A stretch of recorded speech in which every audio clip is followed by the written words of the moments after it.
और अब खबर लद्दाख की, जहां कल राज्य का दर्जा समेत कई मांगों पर चल रहा आंदोलन हिंसक हो गया। 4 लोगों की मौत हो गई। बड़ी खबर आ रही है, लद्दाख हिंसा में नेपाली नागरिकों नाबालिगों को शामिल किए जाने की खबर है। हिंसा के समय 20 से अधिक नेपाली नागरिक लद्दाख में मौजूद थे और अब ये सभी पुलिस के रडार पर हैं। 7 नेपाली नागरिक कल की हिंसा में घायल भी हुए हैं। सोनम वांगचुक ने अपने भाषणों में नेपाल के जेनजी आंदोलन का उल्लेख किया था। पुलिस को शक है कि एक प्लान के तहत लद्दाख में हिंसा को भड़काया जा रहा था। लेह में आज भी कर्फ्यू है, करगिल बंद है। इस बीच गृह मंत्रालय ने हिंसा के लिए सोनम वांगचुक के भड़काऊ भाषण को जिम्मेदार ठहराया।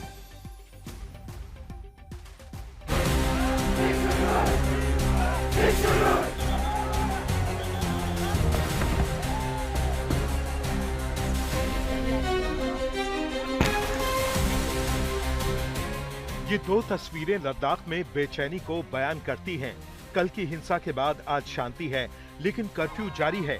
4 साल से लद्दाख को राज्य का दर्जा दिए जाने, 2019 में जम्मू कश्मीर से इसे अलग किए जाने के बाद छिने विधायी अधिकार को फिर से पाने और 6ठी अनुसूची के तहत जनजातीय स्वायत्ता समेत जमीन पर अधिकार और नौकरियों में स्थानीय लोगों के आरक्षण का मुद्दा हिंसक झड़प का रूप ले गया।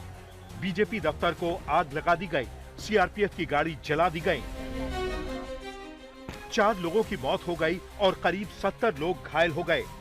गृह मंत्रालय ने हिंसा के लिए सोनम वांगचुक को जिम्मेदार ठहराते हुए प्रेस रिलीज में कहा, कई नेताओं की ओर से भूख हड़ताल समाप्त करने का आग्रह करने के बावजूद उन्होंने भूख हड़ताल जारी रखी और अरब स्प्रिंग शैली के विरोध प्रदर्शनों और नेपाल में जेन जी के विरोध प्रदर्शनों का भड़काऊ उल्लेख करके लोगों को गुमराह किया। 2-3 दिन पहले से ही ये साजिश चल रही थी। लोगों को भड़काने का प्रयास किया जा रहा था। यहाँ की एजिटेशन की तुलना यहाँ पर बांग्लादेश और नेपाल के साथ की जा रही थी। ये किस तरह का तरीका है?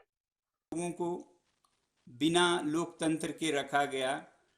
स्टेट के बाद यूटी विदाउट लेजिस्लेचर, यानी कोई मंच नहीं है जहां पर लोग अपने मंशा अनुसार यहाँ का